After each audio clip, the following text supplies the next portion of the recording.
Voilà, bonsoir à tous. Encore une joie pour moi d'être avec vous dans cette soirée. Et voyez-vous, pendant ces 2-3 jours, je réfléchissais à ce que je pourrais bien vous dire ce soir. Il y a quelque chose qui bouillonne dans mon cœur. Écoutez, c'est tellement simple. On ne peut pas trouver Dieu sans le désirer ardemment. Écoutez, on ne peut pas trouver Dieu si ce n'est pas notre première préoccupation. On ne peut pas trouver Dieu si on se rend compte sans se rendre compte qu'il est indispensable à notre vie, qu'on en a réellement besoin. On ne peut pas trouver Dieu si ce n'est pas un cri de notre cœur, de notre âme. C'est pas possible.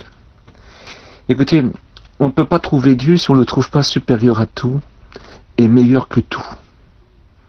On ne peut pas trouver Dieu si véritablement on pourrait le remplacer avec autre chose. Si quelque chose d'autre aurait autant d'importance que lui, alors il n'est pas possible de le trouver. Car Dieu est au-dessus de tout, de toutes choses et de tous. Dieu est Dieu. Et il y a un cantique qu'on chante souvent, ce cantique dit, il est un Dieu qui peut donner à celui qui a tout et à celui qui n'a rien. Et puis souvent, j'écoutais ce cantique-là sans faire attention à ces paroles-là. Et c'est vrai qu'il y a des gens qui pourraient tout s'offrir dans le monde, qui pourraient tout se payer. Il y a des émirs qui pourraient payer avec des kilos d'argent directement. Et puis, il y a aussi des pauvres qui ne peuvent rien s'offrir dans le monde, absolument rien, rien, rien. Ils n'en ont pas les moyens. Ils n'ont ni gloire, ni argent, ni puissance, et même, ils n'ont même pas la santé. Il y a des riches qui sont fort entourés de beaucoup de gens, et pourtant il y a un moment où ils se sentent seuls, véritablement seuls, où même ceux qui les entourent ne peuvent plus rien faire, même si c'est des gens qui ont beaucoup apporté, même si ça serait des savants, les plus grands docteurs de toute la terre, ils ne peuvent absolument rien faire. Et vous avez le pauvre qui est abandonné, que personne ne regarde, mais que Dieu pourrait être à côté de lui. Je voudrais vous faire comprendre une chose qui est très très importante dans cette soirée, c'est que Dieu peut donner ce que l'argent, l'or, le pouvoir et la gloire ne peuvent pas donner. Ça c'est pour des choses, écoutez, ce sont pour des choses terrestres. Mais ça ne peut rien faire dans les choses spirituelles. Le spirituel ne se paye pas. Même le diable n'a pas besoin de votre argent. Il n'a pas besoin. Même le péché n'a pas besoin de votre argent, c'est vous qui le désirez. Ce que je voudrais vous faire comprendre, c'est que ni avec notre pauvreté, ni avec notre misère non plus, on peut s'offrir Dieu. On peut s'offrir Dieu. Personne ne peut s'offrir Dieu. C'est Dieu qui se propose. Mais avec quand même certaines conditions. Il y a des conditions. Et j'ai pris quelques petits temps, vous allez voir, c'est tellement simple, mais tellement important, Et voilà ce que dit David, ce serviteur de Dieu. Vous trouvez ça dans le psaume 123, de 1 à 2. « Je lève mes yeux vers toi, qui sièges dans les cieux. » C'est-à-dire tu es beaucoup plus haut que les trônes d'ici-bas. Toi tu sièges dans les cieux. C'est-à-dire tu sièges sur l'éternité. Tu sièges sur tous les pouvoirs. Tu peux renverser les rois et tu peux établir les rois. Il n'y a pas plus grand que toi. D'un seul regard, Seigneur, tu peux faire vivre, mais tu peux faire mourir aussi. Je lève mes yeux vers toi qui siège, qui est le patron de l'univers. Et la terre fait partie de cet univers. Je lève mes yeux vers toi qui siège dans les cieux. Voici comme les yeux des serviteurs se tournent vers la main de leur Seigneur, et les yeux de la servante vers la main de sa maîtresse. Ainsi nos yeux se tournent vers toi l'Éternel notre Dieu, jusqu'à ce que tu nous fasses grâce. Écoutez, un empereur peut parler comme ça, et un pauvre peut parler comme ça, un malade, un esclave peut parler comme ça. Je lève mes yeux vers toi qui sièges dans les cieux, voici comme les yeux des serviteurs se tournent vers la main de leur Seigneur, et les yeux de la servante vers la main de sa maîtresse. Et j'essaie de réfléchir à ces quelques mots. Vous savez que dans l'ancien temps, ceux qui étaient esclaves, ceux qui étaient serviteurs, la plupart du temps, n'avaient pas le droit de regarder dans le regard, dans les yeux de leur maître ou de leur servante. Écoutez, ils avaient souvent les regards baissés quand leur maître leur parlait, ils voyaient que les mains. Et les mains les dirigeaient, bien sûr, la voix aussi. Ils ne pouvaient pas les regarder. C'était impossible. Et voyez-vous, même quand on est empereur, on n'est pas digne de regarder Dieu.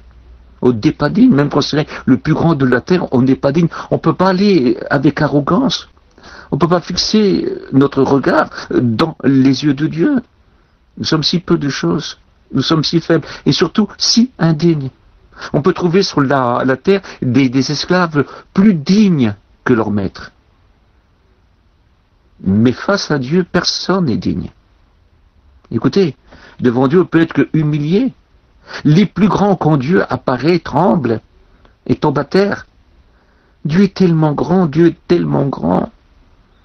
Et comme il est important, écoutez, comme il est important de le désirer véritablement, de nos yeux, nous devons, écoutez, je lève mes yeux vers toi qui sièges dans les cieux. Et même si tu es important, tu veux dire, toi tu es beaucoup plus important. Aujourd'hui, je vis sur mon jour, mais demain, je ne peux pas vivre sur mon éternité. Tu es le patron de l'éternité. Tu es le patron de l'infini. Tu es le patron de mon lendemain. Tu es le patron de mes destinées. Seigneur, j'ai besoin de toi. Je suis tellement petit que tu es incontournable. Même si je serais un empereur et le plus riche de toute la terre, je suis tellement petit que tu es incontournable. Seigneur, je suis tellement pauvre, je suis tellement misérable, je suis tellement malade, je suis tellement esclave. Et malgré tout, Seigneur, je suis indigne de toi.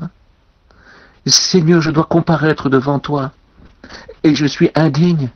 Je peux, Seigneur, tout simplement écouter le jugement et le châtiment que je mériterai quand je me présenterai devant toi. Mais Seigneur, je veux me présenter devant toi. Écoute, comme les yeux des serviteurs, je veux être ton serviteur, même si je m'appelle empereur, même si je m'appelle esclave. Seigneur, je veux te contempler, je veux contempler tes mains, je veux avoir les yeux des serviteurs qui se tournent vers tes mains. Dis-moi la direction. Je ne suis pas digne, c'est pas grâce. Et vous le savez que tout n'est que grâce. Tout n'est que grâce. Et pour n'importe qui, tout n'est que grâce. Mettez pas votre confiance dans les choses qui vont disparaître. Il n'y a pas d'avenir sur cette terre, et vous le savez très bien. Dieu est indispensable et incontournable.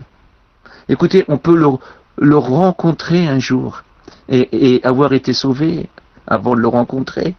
Mais si nous n'avons pas été sauvés par lui avant de le rencontrer, on le rencontrera encore, mais pour être jugé et jeté dans les ténèbres du dehors, qui est l'étang ardent de feu et de soufre, la géhenne, que la religion a appelé vulgairement l'enfer. Je lève mes yeux vers toi qui sièges dans les cieux, voici comme les yeux des serviteurs se tournent vers la main de leur Seigneur, et les yeux de la servante vers la main de sa maîtresse. Ainsi nos yeux se tournent vers l'Éternel, notre Dieu, jusqu'à ce qu'il nous fait grâce.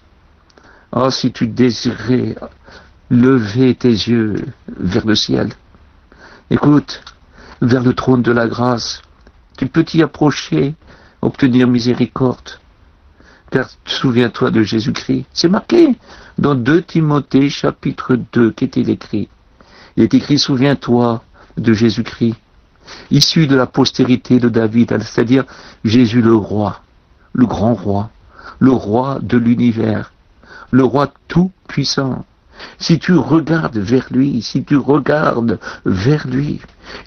le contempler dans les cieux, lui qui siège dans les cieux, si tu t'approches du trône de la grâce, parce que lui est assis dans le trône de la grâce, sur le trône de la grâce, c'est lui qui pardonne, c'est lui la grâce.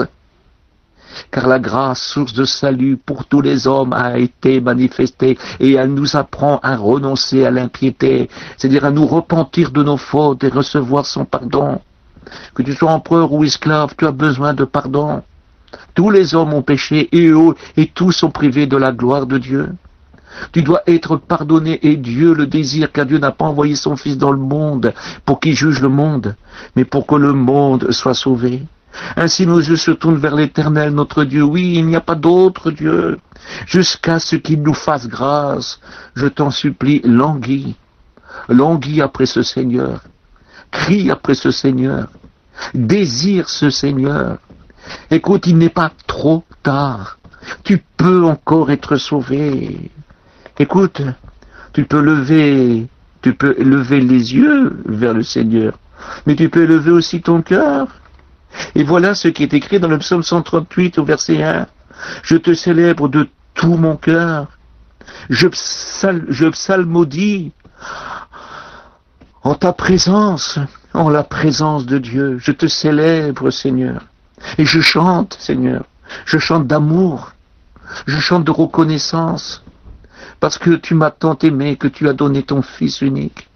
Afin que si je crois en lui, je ne péris point, mais que j'ai la vie éternelle. Alors je te célèbre de tout mon cœur, de tout mon cœur. J'élève mon cœur, je veux t'aimer de tout mon cœur. Et je chante en la présence de Dieu, oui, parce qu'il y a de l'espérance. Il y a un chant de victoire quand tu viens vers lui. Il y a un chant de grâce, un chant de pardon et de miséricorde. Oh, tu peux chanter l'amour de Dieu, parce que cet amour, elle est pour toi. Il veut t'accorder son amour. Car Dieu t'aime véritablement, c'est par amour que tu es sauvé. Écoutez, il faut le faire avec droiture de cœur, c'est marqué aussi dans le psaume 119, verset 7. Je te célébrerai dans la droiture de mon cœur. Écoutez, dans la droiture de mon cœur, c'est-à-dire avec un cœur vrai. Je te veux véritablement, Seigneur, c'est avec mon cœur. C'est avec le siège de mes sentiments. Seigneur, je le veux, sonde mon cœur. Parce qu'il est écrit qu'il sonde le cœur. Il regarde au fond de ton cœur. Et puis si ce que tu dis de tes lèvres est l'expression de ton cœur, je te promets, il va t'exaucer. Tes péchés seront pardonnés. Il peut t'accorder des choses au-delà de tout ce que tu peux espérer. Il peut donner bien plus de tout même ce que tu pourrais penser. Rien ne peut l'arrêter. Écoute, quand il trouve accès auprès de ton cœur, si ton cœur lui est ouvert, si ton cœur est sincère, il entrera et dit, je me tiens à la porte, et ça c'est la porte de ton cœur, la porte de ta vie. Je te célébrerai, Seigneur, dans la droiture de mon cœur. Sois droit, sois honnête, c'est ça la droiture, sois honnête envers Dieu. Si tu es pécheur, repens-toi avec honnêteté, reconnais ta faute. Je te célébrerai dans la droiture de mon cœur. Écoutez, dans le psaume 119 au verset 11, je serre ta parole dans mon cœur, afin de ne pas pécher contre toi. Je recommence. Je serre ta parole dans mon cœur, afin de ne pas pécher contre toi. Quelle importance. Écoute, dans ton cœur, mets sa parole. C'est une parole de grâce, c'est une parole d'amour. Il est écrit que la grâce est répandue sur ses lèvres. Je serre ta parole dans mon cœur, afin de ne pas pécher contre toi, ou je ne veux plus pécher. Je ne veux plus pécher. Ou si tu as péché, je ne veux plus pécher, Seigneur. C'est terminé. Et je la serre dans mon cœur parce qu'elle est une force contre le péché. Il est écrit, et quand ta parole a été écrite pour moi, tout ce qui est écrit est pour moi, et je peux alors résister au mal, et vaincre le mal par le bien, car ta parole c'est le bien, et si ta parole est dans mon cœur, c'est le bien qui triomphera sur le mal. Je serre ta parole dans mon cœur, afin de ne pas pécher contre toi. Dans le psaume 119, verset 36, est écrit, incline mon cœur vers tes préceptes, et non vers le gain. Qu'est-ce que c'est beau. Le gain d'ici-bas est trompeur. C'est pour ça que même les plus riches, même les émirs ont besoin de Dieu. Parce que leur argent ne suffit pas, ça n'ouvre pas le ciel. Et ça ne fait pas de miracle. Et ça ne rend pas agréable à Dieu. Dieu a créé l'or et l'argent, ça lui appartient. C'est pas l'or et l'argent qu'il a créé, qui va le réjouir. Non, non. Non, non, non, non. Mais incline mon cœur vers tes préceptes. C'est vers ta volonté, c'est ça qui te plaît. Et non vers le gain, un gain sordide, un gain inutile. On vient sans argent. On n'a jamais vu un bébé naître avec de l'argent. Et on n'a jamais vu quelqu'un qui mourrait, même si on le couvrirait d'or, ça ne lui servira à rien. Si vous pouvez le déterrer 2000 ans après, les pièces d'or seront encore à côté de lui. Lui sera plus là, mais les pièces seront là, ça ne sert à rien. Parce que même en enfer, le gain n'entre pas.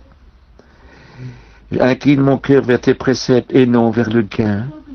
Dans le psaume 119, verset 145, je t'invoque de tout mon cœur et réponds-moi, Éternel, afin que je garde tes prescriptions. Je recommence. Je t'invoque de tout mon cœur. Réponds-moi, Éternel, afin que je garde tes prescriptions. C'est-à-dire, rends-moi capable, Seigneur, et réponds-moi. Ne te cache pas. Seigneur, accepte ma prière. Regarde mon cœur. Seigneur, je t'en supplie, parce que je t'invoque de tout mon cœur. Alors réponds-moi, Éternel, afin que je garde tes prescriptions. Voilà une prière qui fait plaisir. Et nous savons que si nous gardons ces prescriptions, nous serons véritablement agréables et nous serons bénis. Je vais aussi élever mon âme. Et oui, dans le psaume 138, regardez ce qui est écrit. Tes œuvres sont des merveilles. Et mon âme le reconnaît bien. Oui, les œuvres de Dieu sont merveilleuses. Il fait tout à merveille. Et il parle à merveille. Écoutez, il fait des choses, écoutez, vous le verrez après, il fait des choses merveilleuses. Combien notre Dieu est grand. Et voyez-vous, regardez ce qui est écrit dans le psaume 63, au verset 1. Ô Dieu, tu es mon Dieu. Je te cherche. Mon âme a soif de toi. Mon corps soupire après toi, dans une terre desséchée sans eau. Ainsi je te contemple, même là, je te contemple dans le sanctuaire, pour voir ta puissance et ta gloire, car ta bienveillance est meilleure que la vie. C'est-à-dire que même dans un désert, si nous avons soif de lui, si nous le désirons, et des déserts, écoutez, spirituels, ça existe. Et même si tu serais un émir et tu boirais la mer au haut et les meilleures liqueurs de la terre, ça te désaltera pas. Tu auras toujours soif. Mais par contre, si ton âme a soif, si ton corps soupire après Dieu, dans une terre desséchée sans eau, quand tu reconnais que tu as besoin de son eau, afin que tu n'ailles plus puiser pour des choses inutiles qui ne désertèlent pas, alors il dit, à ce moment-là, tu pourras alors le contempler dans le sanctuaire pour voir ta puissance et ta gloire, car ta bienveillance est meilleure que la vie. Le désert devint un sanctuaire. Ta vie qui était sans Dieu peut devenir un sanctuaire. Tu peux devenir le temple de Dieu. Dieu habiter dans ton cœur, être arrosé de son eau qu'on appelle l'eau de la vie, l'eau vive, l'eau qui fait vivre éternellement. Oui, tu étais un désert, mais tu peux devenir un sanctuaire. Oh, que le bon nom de Dieu soit béni. J'élève aussi mes mains. J'élève mes mains vers Dieu, je me mets à sa disposition. Regardez, c'est beau ça. Le psaume 144 au verset 1. Béni soit l'Éternel mon rocher, qui exerce mes mains au combat, mes doigts à la bataille. Je recommence. C'est tellement joli. Béni soit l'Éternel mon rocher, qui exerce mes mains au combat, mes doigts à la bataille. Il nous rend capables. Il nous rend capables. On avait des mains faibles, incapables de plaire à Dieu. Incapable de pouvoir combattre avec l'ennemi de notre âme qui apportait son péché, qui nous liait si facilement, qui nous engloutissait si facilement. Mais voilà, notre Seigneur qui est un rocher, il est mon rocher, je suis à l'abri dans ce rocher, et là il exerce mes mains au combat, mes doigts à la bataille. De nous un vainqueur, mes amis, un vainqueur. Quelle importance, un vainqueur. Je peux tout par celui qui me fortifie. Je suis vainqueur et plus que vainqueur par celui qui m'a aimé. Comme c'est important. 1 Timothée 2,8, regardez ce qui est écrit. Je veux donc que les hommes prient en tout lieu en élevant des mains pures, sans colère et sans contestation. Sans mauvaise pensée et sans contestation, quand vous priez, ne trouvez pas à redire sur Dieu. N'attaquez pas Dieu. Si quelqu'un a sujet de se plaindre, qu'il se plaint de ses péchés. C'est ce que la Bible dit. Quand vous venez auprès de Dieu, demandez-lui pardon. Quand vous venez auprès de Dieu, ne l'accusez pas. Ne l'accusez pas. Il n'est pas l'auteur de vos maux. Il veut au contraire vous venir en aide. C'est un Dieu compatissant, mes amis, lent à la colère, et riche en bonté, et qui ne conteste pas toujours. Oh, mes amis, quelle importance! Je veux donc que les hommes prient en tout lieu en élevant des mains pures, sans colère, écoutez, et sans contestation. Ne contestez pas, ne soyez pas en colère, Bien au contraire, humiliez-vous sous la puissante main du Seigneur, et il vous élèvera. Écoutez, lui a toujours raison. C'est nous qu'avons toujours tort. Je vous promets que c'est vrai. Dans le psaume 17 au verset 20, regardez comment que le Seigneur veut arranger toutes choses, parce qu'il est écrit dans la parole de Dieu que nous sommes son ouvrage, créé en Jésus-Christ pour accomplir des bonnes œuvres qu'il a lui-même préparées d'avance afin que nous les accomplissions. Et voilà ce qui est écrit. Tu as conduit ton peuple par les mains de Moïse et d'Aaron. Tu les as conduits comme un troupeau. Tu as conduit ton peuple par les mains de Moïse et d'Aaron. Voilà ce qu'il peut faire. Écoutez, un empereur a la direction de beaucoup de nations. Oui, mais seulement un enfant de Dieu, écoutez, comme Moïse et Aaron, il nous rend capables de conduire le peuple de Dieu. C'est un autre peuple, beaucoup plus puissant. C'est un peuple éternel. Oh, quelle importance, quelle importance. Écoutez, si vos mains sont languissantes, présentez-les à Dieu afin qu'il les fortifie. Vous savez qu'il y a eu la Pentecôte dans Acte 2, puis les apôtres étaient puissamment fortifiés avec les femmes et les hommes qui étaient avec eux, ils étaient au nombre de 120. Ça a devenu des témoins extraordinaires. Mais le temps a passé, et quelques chapitres après, malgré qu'il y avait des miracles et des prodiges qu'il y avait eu, voici qu'une persécution terrible s'élève à Jérusalem et dans tout Israël. Et puis, c'était très très dur, et voici que les apôtres se sont mis à prier. Mais ils disent, regarde Seigneur, les nations, les princes de ce monde, les grands, Seigneur, se sont ligués contre ton Saint, contre ton Oint, contre le Christ, contre Jésus. Et puis, ils sentaient que leurs mains étaient faibles, parce que la persécution faisait rage. Et ils ont dit, Seigneur, fortifie nos mains languissantes. Et il s'est passé quelque chose, ils ont présenté leurs mains. Écoutez, c'est le Cossec qui nous rappelait à l'école biblique que à l'époque, dans l'église première, ils présentaient leurs mains, les hommes, les femmes présentaient leurs mains, en disant, Seigneur, donne-nous ce qu'on a besoin pour toi. Seigneur, fortifie nos mains au combat, nous sommes faibles. C'est difficile. Il est écrit qu'au moment que les apôtres ont fait ça, puis ceux qui s'étaient réunis avec eux, il nous est écrit que le lieu où ils étaient, ils se mettaient à trembler. Ils furent tous remplis encore une fois du Saint-Esprit, et il se passa encore des miracles et des prodiges en abondance. Oui, si vos mains sont languissantes, présentez-les à Dieu, afin qu'il les fortifie. Dans le psaume 119 au verset 133, regardez ce qui est écrit, parce que nous devons plus que jamais présenter nos pas.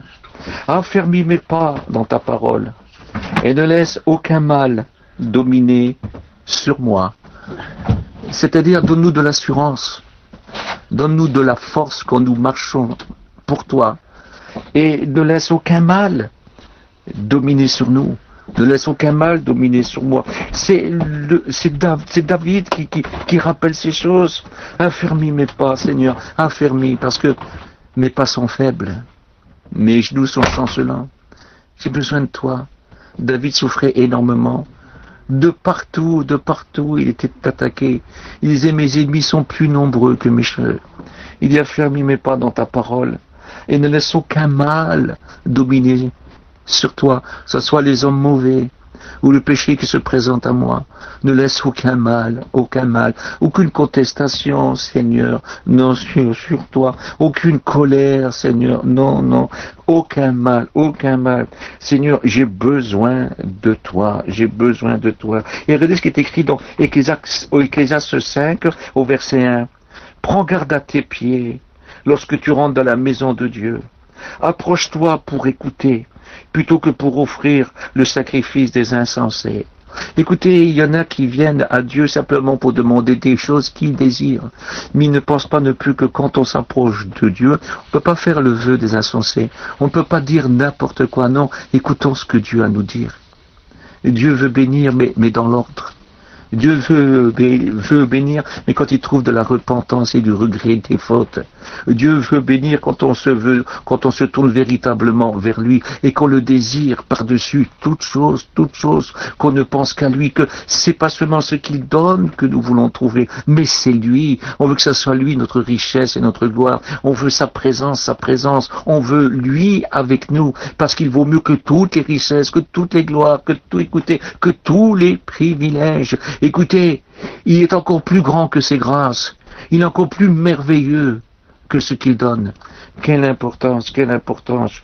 Je vous en supplie, ne faites pas le vœu des insensés qui vient, si tu me donnes, je te donnerai. Si tu me donnes, je ferai ça. Non, Seigneur, je viens pour toi. Je viens pour toi. Et écrit, votre Père céleste sait de quoi vous avez besoin. Il le sait d'avance. Écoutez, il le sait d'avance. Mais ce qu'il veut, c'est que vous veniez lui apporter votre vie, votre amour, votre repentance, vos regrets, vos remords. Demandez-lui pardon. Dites-lui que vous l'aimez. On sait qu'il donne tout gratuitement, mais il veut des cœurs brisés. Écoutez, dites-lui avec larmes que vous l'aimez. Qui compte avant toute chose, c'est que vous regrettez tous les torts que vous avez pu faire. C'est tellement, tellement important. Prends garde à tes pieds lorsque tu rentres dans la maison de Dieu. Approche-toi pour écouter plutôt que pour offrir le sacrifice des insensés. Regardez si c'est joli ça. Psaume 84, verset 7. Je vous l'ai cité souvent. Mais leur force augmente pendant la marche. Ils se présentent alors devant Dieu à Sion. Écoutez, Dieu avait dit, je ferai de Sion ma résidence. Mais aujourd'hui, écoutez, la résidence de Dieu, c'est dans notre cœur et nous sommes Sion. Et puis, si Dieu est dans notre cœur, je vous en supplie, nous devons savoir que nos forces augmentent pendant la marche. Et alors, nous, on se présente devant Dieu à Sion. Dieu n'est pas loin, nous, on le cherche plus. Non, non, non, non. Nos forces augmentent par lui. La Bible disait, c'est David qui dit, il est mon ombre à ma main droite. C'est-à-dire qu'il n'y a pas de séparation. Nous sommes véritablement unis. Il est notre ombre à notre main droite. Quelle importance. Je voudrais pas aller bien loin, mais simplement écoutez, je veux élever ma voix alors. De ma voix, je crie à l'Éternel. De ma voix, je supplie l'Éternel. Qu'est-ce que c'est beau. C'est marqué dans le psaume 142, verset 1. De ma voix, je crie à l'Éternel. De ma voix, je supplie l'Éternel. Criez à l'Éternel. Écoutez, criez à l'Éternel. Et surtout, n'oubliez pas que tout n'est que grâce. Écoutez, de ma voix, je supplie l'Éternel. C'est une belle façon de prier aussi, vous savez. On peut pas aller devant des conquérants et commander Dieu. C'est Dieu qui commande. C'est Dieu qui commande. Ce n'est pas nous. Nous, on vient avec amour, on vient avec grâce et repentance. Et c'est de cette façon qu'il nous bénit. Le psaume 142, verset 6. Éternel, c'est à toi que je crie. Je dis, tu es mon refuge, mon partage sur la terre des vivants. Mon refuge sur la terre, c'est-à-dire ma force, ma forteresse sur la terre, mon refuge, mon asile, ma meilleure habitation, c'est toi, Éternel, c'est à toi que je crie, c'est à toi. Qui que tu sois, aussi grand que tu es, aussi petit aussi que tu peux être, écoutez, c'est à toi que je crie. Je dis, tu es mon refuge, tu es mon partage ici. C'est ce que j'ai. Écoute, j'en ai assez. Avec toi, j'en ai assez. Tu es mon partage sur la terre des vivants. C'est-à-dire que je ne peux rien faire sans toi. C'est avec toi que j'existe. Sans toi, je n'existe pas. Car sans l'amour de Dieu, on n'est rien. On n'est rien. Absolument rien. Notre partage, écoutez, c'est avec lui qu'on est quelqu'un. C'est avec nous qu'on existe. C'est avec lui qu'on existe. C'est avec lui. Dans le psaume 143, verset 9, Éternel, écoute ma prière, prête l'oreille à mes supplications, réponds-moi dans ta fidélité, dans ta justice. Oh, Éternel, écoute ma prière, prête l'oreille à mes supplications, réponds-moi dans ta fidélité, dans ta justice. Et là, est-ce que ça marche? Oui, ça marche. Ça s'est déconnecté tout seul, ce n'est pas moi, je ne sais pas pourquoi. Éternel, écoute ma prière, prête l'oreille à mes supplications, réponds-moi dans ta fidélité, dans ta justice. Oui, c'est dans sa justice qu'il est fidèle. Nous devons aimer sa justice. Oui, il voit, il entend. Dieu est juste, mes amis. Dieu est juste, il sent tout, il connaît tout. Et puis je vais m'arrêter avec ce dernier verset, j'ai peur que le téléphone viendrait à déconner. Hébreux 13 au verset 15. Par lui, c'est-à-dire par Jésus, écoutez, par Jésus, au nom de Jésus, offrons sans cesse à Dieu un sacrifice de louange, c'est-à-dire le fruit des lèvres qui confesse son nom. Confessons son nom, confessons le nom de Dieu, confessons le nom de Jésus. Écoutez, Que notre cœur soit plein, que notre âme soit pleine, que notre esprit soit plein, que nos pensées soient pleines, que tout notre être soit plein de lui, plein de louanges. Oublions-nous ce soir, je vous en supplie. Écoutez, je vous l'ai jamais demandé, hein. On est rempli de besoins, on est rempli de soucis. On a presque tous, nous avons des chagrins. Mais nous allons oublier tout ce soir, si vous le voulez, si vous le voulez. Écoutez, ça serait seulement pendant un quart d'heure. On oublie tout ça. Et puis, on veut louer Dieu. On veut aimer Dieu. Lui laisser une place très grande.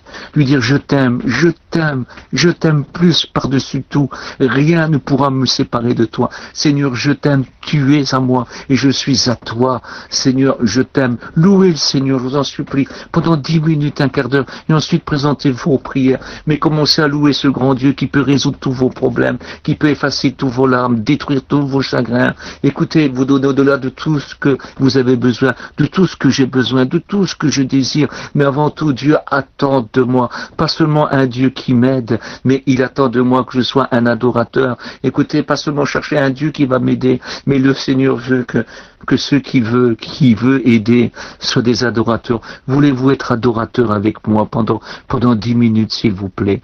Je vais commencer à adorer, je vous laisserai le droit alors ensuite d'adorer. Et après, pendant on a le temps, on fera nos prières, on fera nos demandes.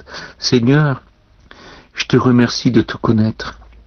Je te remercie de te connaître. Oh Seigneur, tu es au-dessus de tout, tu es meilleur que tout, Seigneur. Tu es tellement merveilleux.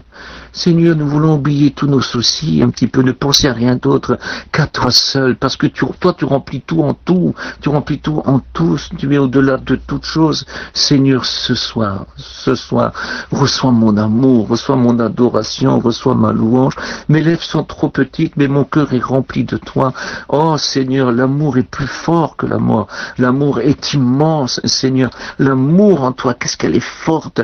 Seigneur, qu'est-ce que c'est merveilleux, Seigneur, parce que tu aimes ceux qui t'aiment. Et je veux pas seulement être quelqu'un, Seigneur, qui vient te chiner.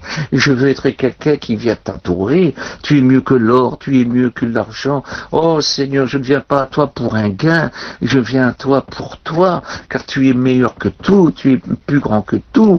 Oh, à toi toute la gloire. Merci, Maître, dans le nom de Jésus. Je vous en supplie, ayez un moment de louange et d'adoration.